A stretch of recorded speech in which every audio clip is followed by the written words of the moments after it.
MSc ಪದವೀಧರ ಕೆಲವು ಕಾಲ ಪ್ರೊಫೆಸರ್ ಆಗಿ ಕೆಲಸ ಮಾಡಿದ್ರು ಕನಸನ್ನ ನನಸು ಮಾಡಿದ್ದು ಮಾತ್ರ ಕೃಷಿ. ಅದರಲ್ಲೂ ಕೋಳಿ ಸಾಕಾಣಿಕೆ ಅಂದ್ರೆ ತಪ್ಪಾಗಲಾರದು. ಇವರು ಮಾಡಿದ ಸಾಧನೆಗೆ ಸ್ಟಾರ್ ಪಟ್ಟ ಕೂಡ ದೊರೆತಿದ್ದು ಇಂದು ಈ ಕೋಳಿ ಫಾರಂ ಇತರರಿಗೆ ಮಾದರಿಯಾಗಿ ನಿಂತಿದೆ.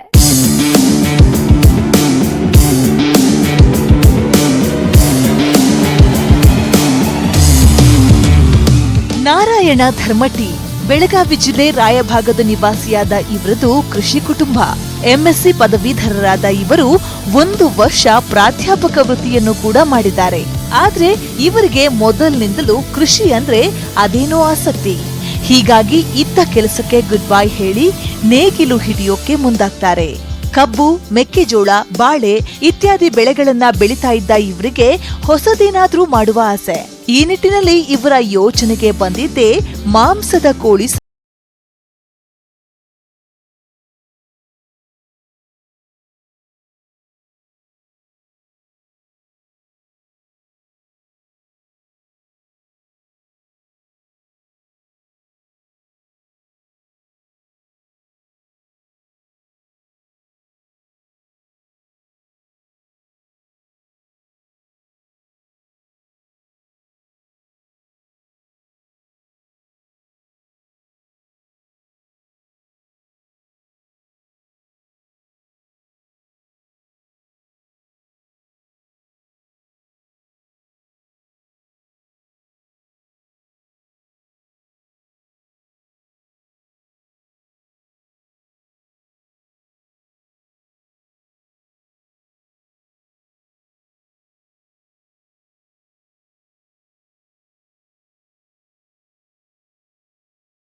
ಕೃಷಿಯಲ್ಲಿ ನಮ್ಮಲ್ಲಿ ಮ್ಯಾಕ್ಸಿಮಮ್ ಎಲ್ಲರೂ ಗೊಂಜಾಳ ಬೆಳೆದು ಕಬ್ಬ ಬೆಳೆದು ಮಾಡ್ತಿದ್ರು.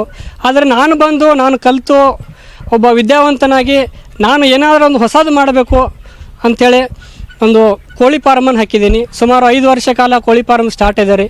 ಈ ಕೋಳಿ ಫಾರ್ಮಲ್ಲಿ ಸುಮಾರು 7 ಬೀಳುಗಳೂ ಇದ್ದಾವೆ, ಅಷ್ಟೇ ರಿಸ್ಕೂ ಇದೆ. ಇದ್ರ ಬಗ್ಗೆ ಅಗದಿ ಭಾಳ ಕ್ಲಿಯರಾಗಿ ನಾವು ಅಬ್ಸರ್ವ್ ಮಾಡಬೇಕು. ಹೊಸದಾಗಿ ಕಟ್ಟಿದಂಥ ಕೋಳಿ ಫಾರ್ಮ್ ರೀ. 305 ಫುಟ್ ಉದ್ದ ಇದೆ, 28 ಫುಟ್ ಅಡಾಲ್ಗಿದೆ ರೀ, ವೈಡ್ ಇದೆ. ಇದರಲ್ಲಿ ಸುಮಾರು 7,500 ಕೋಳಿಯನ್ನು ಹಾಕ್ಬೋದು. 1.2 ಅಂತೆ, 1.25 ಫುಟಿಗೆ 1 ಕೋಳಿ ಅಂತೆ ನಾವು ಇಲ್ಲೇ ಹಾಕ್ತೀವಿ. ನಮ್ಮದು ಕೆಪಾಸಿಟಿ ಬಂದುಬಿಟ್ಟು 10,500 ಕೋಳಿಯನ್ನು ರೇರಿಂಗ್ ಮಾಡ್ತೀನಿ ನಾನು.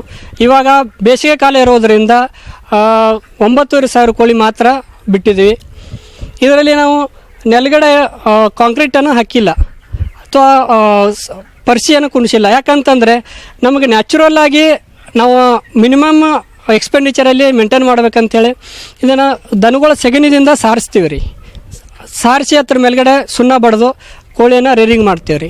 ಅವರು ವೈಜ್ಞಾನಿಕತೆಯಿಂದ ಈ ಒಂದು ಕೋಳಿ ಸಾಕಾಣಿಕೆ ಮಾಡಿ ಇವತ್ತಿಗೆ ಅವರು ವಿದ್ಯಾವಂತರಾದರು. ಯಾವುದೇ ನೌಕರಿಗೆ ಆಮಿಷ ಒಡ್ಡ ಹೋಗದೆ ತಮ್ಮ ಈ ಒಂದು ಕೋಳಿ ಸಾಕಾಣಿಕೆ ವೃತ್ತಿಯಲ್ಲಿ ಯಶಸ್ವಿಯನ್ನು ಕಂಡು ಅವರ ಇತರರಿಗೆ ಮಾದರಿ ಆಗಿದ್ದಾರೆ ಅಂತ ಹೇಳಿ ಇಲ್ಲಿ ನಾನು ಬಯಸ್ತಾ ಇದ್ದೀನಿ. ಇನ್ನು ಈ ಉದ್ಯಮದಲ್ಲಿ ಕಾಲಕ್ಕೆ ತಕ್ಕಂತೆ ಕೋಳಿಗಳನ್ನ ನಿರ್ವಹಣೆ ಮಾಡೋದು ಕೂಡ ಪ್ರಮುಖವಾದ ಅಂಶ. ಇದು ಬೇಸಿಗೆ ಕಾಲವಾಗಿರೋದ್ರಿಂದ ಕೋಳಿ ಸಾಕಣೆ ಮನೆಯಲ್ಲಿ ಸೂಕ್ತ ಉಷ್ಣಾಂಶವನ್ನ ಕಾಪಾಡೋದಕ್ಕೆ ಫಾಗರ್ಸ್ಗಳನ್ನ ಅಳವಡಿಸಲಾಗಿದೆ. ಕೋಳಿ ಸಾಕಾಣಿಕೆಯಲ್ಲಿ ಸಾವಿನ ಸಂಖ್ಯೆ ಕಡಿಮೆ ಮಾಡಬೇಕಾದ್ರೆ ನೀರು ಮತ್ತು ಆಹಾರ ನಿರ್ವಹಣೆ ಬಹುಮುಖ್ಯ ಅನ್ನೋದು ನಾರಾಯಣ ಅವರ ಅನುಭವದ ನುಡಿ. ಈಗ ಬೇಸಿಗೆ ಕಾಲ ಇರೋದ್ರಿಂದ ಒಂದು ಸ್ವಲ್ಪ ಜಾಸ್ತಿನೇ ಕೆಲಸ ಇರ್ತದೆ ಕೋಳಿ ಫಾರ್ಮಲ್ಲಿ. ಸುಮಾರು ಸೈಡ್ ಎಲ್ಲ ಪೆಂಡಲ್ ಹಾಕಬೇಕಾಗ್ತದೆ, ಒಳಗಡೆ ಪಾಗರ್ ಕುಣಿಸ್ಬೇಕಾಗ್ತದೆ.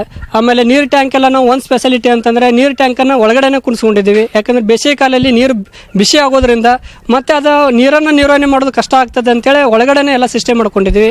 ಮೇಲ್ಗಡೆ ಸೀಟ್ ಮೇಲ್ಗಡೆ ಸುಣ್ಣ ಮತ್ತು ವೈಟ್ ಸಿಮೆಂಟನ್ನು ಕಲಿಸಿ ಮೇಲ್ಗಡೆ ಇದನ್ನು ಮಾಡ್ತೀವಿ. ಅದರಿಂದ ಸೂರ್ಯನ ಕಿರಣಗಳನ್ನು ಜಾಸ್ತಿ ಅಬ್ಸಾರ್ಪ್ಷನ್ ಮಾಡೋದಿಲ್ಲ, ರಿಫ್ಲೆಕ್ಷನ್ ಮಾಡ್ತದೆ, ಹೀಟನ್ನು ಕಡಿಮೆ ಮಾಡಬಹುದು. ಅದೇ ರೀತಿಯಾಗಿ ಒಳಗಡೆ ಫಾಗರ್ಸನ್ನು ಕುಣಿಸಿದ್ದೀವಿ ರೀ.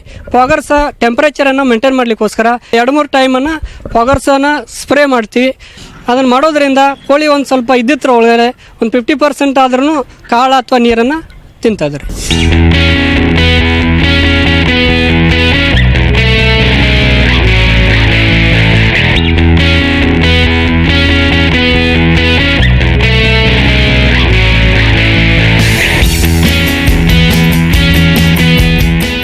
ಮಾಂಸದ ಕೋಳಿ ಸಾಕಾಣಿಕೆಯಲ್ಲಿ 2 ವಿಧ. ರೈತರೇ ಎಲ್ಲ ಖರ್ಚು ನೋಡಿಕೊಂಡು ನಂತರ ತಾವೇ ಸ್ವಂತ ಮಾರಾಟ ವ್ಯವಸ್ಥೆ ಮಾಡಿಕೊಳ್ಳೋದು, ಅಥವಾ ಖಾಸಗಿ ಕಂಪನಿಗಳೊಂದಿಗೆ ಒಪ್ಪಂದ ಮಾಡಿಕೊಂಡು ಬೈಬ್ಯಾಕ್ ಆಧಾರದ ಮೇಲೆ ಸಾಕಣೆ ಮಾಡುವಂಥದ್ದು. ಈ 2ನೇ ವಿಧಾನದಲ್ಲಿ ರೈತನಿಗೆ ಮಾರುಕಟ್ಟೆಯ ತಲೆನೋವಿರೋದಿಲ್ಲ ಮತ್ತು ಕಂಪನಿಯೇ ಎಲ್ಲಾ ಖರ್ಚು ವೆಚ್ಚಗಳನ್ನ ನೋಡಿಕೊಳ್ಳುತ್ತೆ. ಹೀಗಾಗಿ ಇತ್ತೀಚೆಗೆ ಈ ಬೈಬ್ಯಾಕ್ ವ್ಯವಸ್ಥೆಯಲ್ಲಿ ಕೋಳಿ ಸಾಕಣೆ ಮಾಡೋರ ಸಂಖ್ಯೆ ಹೆಚ್ಚಾಗ್ತಾ ಇದೆ.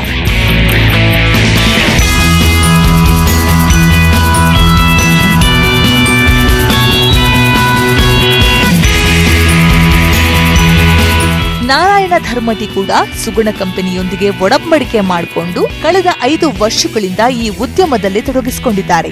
ಪ್ರತಿ 2 ತಿಂಗಳ ಬ್ಯಾಚ್ನಲ್ಲಿ 10,000 ಕೋಳಿಗಳನ್ನ ಸಾಕಣೆ ಮಾಡಲಾಗ್ತಿದ್ದು, ಪ್ರತಿ ಕೋಳಿ 40 ರಿಂದ 45 ದಿನಗಳಲ್ಲಿ 2.2 ರಿಂದ 2.5 ಕೆಜಿ ತೂಗುತ್ತದೆ. ಪ್ರತಿ ಕೆಜಿಗೆ ಅಂದಾಜು 9 ರೂಪಾಯಿ ಬೆಲೆ ಸಿಗ್ತಿದ್ದು, ಹೆಚ್ಚು ಕಡಿಮೆ 2 ಲಕ್ಷ ಆದಾಯ ಬರ್ತಾ ಇದೆ. ಸುಗುಣ ಫುಡ್ಸ್ ಅವ್ರ ಕಡೆಯಿಂದ ನಾವು ಟೈಪ್ ಅನ್ನು ಮಾಡ್ಕೊಂಡಿದ್ದೀವಿ. ಇಂಟಿಗ್ರೇಷನ್ ಫಾರ್ಮ್ ಇದೆ, ಸುಗುಣ ಫುಡ್ಸ್ ಪ್ರೈವೇಟ್ ಲಿಮಿಟೆಡ್ ಅಂತೇಳಿ.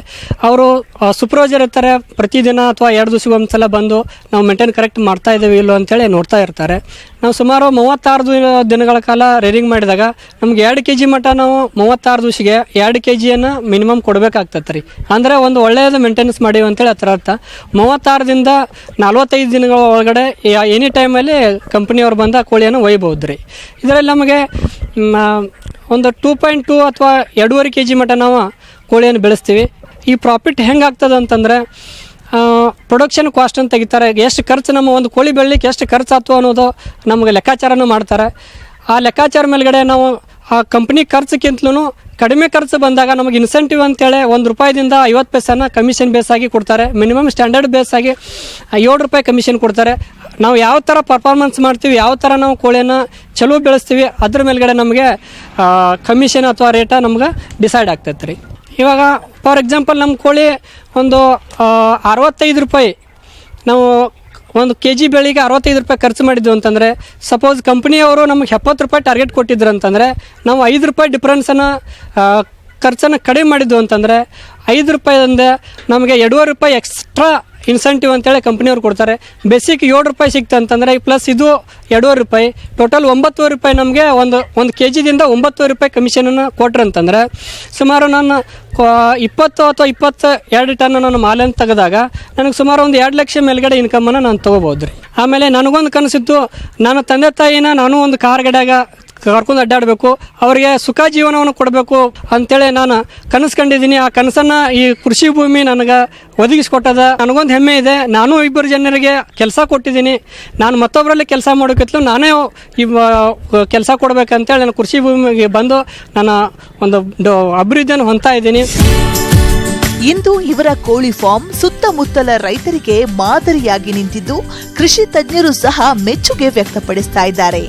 ಇವರ ಸಾಧನೆಗೆ ತಾಲೂಕು ಮಟ್ಟದ ಶ್ರೇಷ್ಠ ಕೃಷಿಕ ಪ್ರಶಸ್ತಿ ಮತ್ತು ಸುಗುಣ ಕಂಪನಿಯಿಂದ ಸ್ಟಾರ್ ಫಾರ್ಮರ್ ಪಟ್ಟ ಕೂಡ ದೊರೆತಿದೆ. ನಾರಾಯಣ ಧರ್ಮಟಿ ಅವರು ಈಗ ಒಬ್ಬ ಆದರ್ಶ ಕೋಳಿ ಸಾಕಾಣಿಕೆದಾರ ಅಂತಂದರೆ ತಪ್ಪಾಗಲಿಕ್ಕಿಲ್ಲ. ಮೊದಲನೇದಾಗಿ 3,000 ಬರ್ಡ್ಸ್ನಿಂದ ಅವರು ಕೋಳಿ ಫಾರ್ಮನ್ನು ಪ್ರಾರಂಭಿಸಿದರು. ಈಗ 10,000 ಕೆಪಾಸಿಟಿ ಇರತಕ್ಕಂಥ ಕೋಳಿ ಫಾರ್ಮನ್ನು ಅವರು ಹೊಂದಿದ್ದಾರೆ. ಇವರು ಸುಗುಣ ಫಾರ್ಮದೊಂದಿಗೆ ಒಡಂಬಡಿಕೆ ಮಾಡಿಕೊಂಡು ಕೋಳಿ ಸಾಕಾಣಿಕೆಯನ್ನು ಮಾಡಿ ಪ್ರತಿ ಬ್ಯಾಚಿಗೆ ಒಂದು 2 ಲಕ್ಷ ರೂಪಾಯಿ ಲಾಭದಂತೆ ಪ್ರತಿ ವರ್ಷ 6 ಬ್ಯಾಚ್ಗಳನ್ನು ಅವರು ತೆಗಿತಾ ಇದ್ದಾರೆ. ಇವರು ನಾರಾಯಣ ಧರ್ಮಟ್ಟಿ ಅವರು PG ಮಾಡ್ಯಾರು. PG ಮಾಡಿ ಒಕ್ಕಲ್ತನದಾಗ ಏನಾರ ಒಂದು ಸಾಧನೆ ಇದು ಮಾಡ್ಬೇಕಂತ ಹೇಳಿಂದ ಇಲ್ಲಿ ಸಮಗ್ರ ಕೃಷಿಯನ್ನು ಈಗ ಅಳವಡಿಸಿಕೊಂಡರು. ಅವರ ಸಾಧನೆಯನ್ನು ಮೆಚ್ಚಿ ಇದು ಕೃಷಿ ಇಲಾಖೆಯ ಇದು ಆತ್ಮ ಯೋಜನೆಯಲ್ಲಿ ಶ್ರೇಷ್ಠ ಕೃಷಿಕ ಪ್ರಶಸ್ತಿ ಇದು ಅವ್ರಿಗೆ ಸಿಕ್ಕದ. ನಾರಾಯಣ ಅವರಿಗೆ ಒಂದು ಕನಸಿತ್ತು, ಅದು ಕಾರ್ ಕೊಳ್ಳೋದು. ಹೆತ್ತವರನ್ನ ಅದರಲ್ಲಿ ಸುತ್ತಾಡಿಸೋ ಆಸೆ ಇವರದು. ಆ ಆಸೆ ಇಂದು ನೆರವೇರಿದೆ. ಇವರ ಕನಸನ್ನ ಸಾಕಾರಗೊಳಿಸಿದ್ದು ಇದೇ ಕೋಳಿ ಸಾಕಾಣಿಕೆ ಅಂದ್ರೆ ನೀವು ನಂಬಲೇಬೇಕು.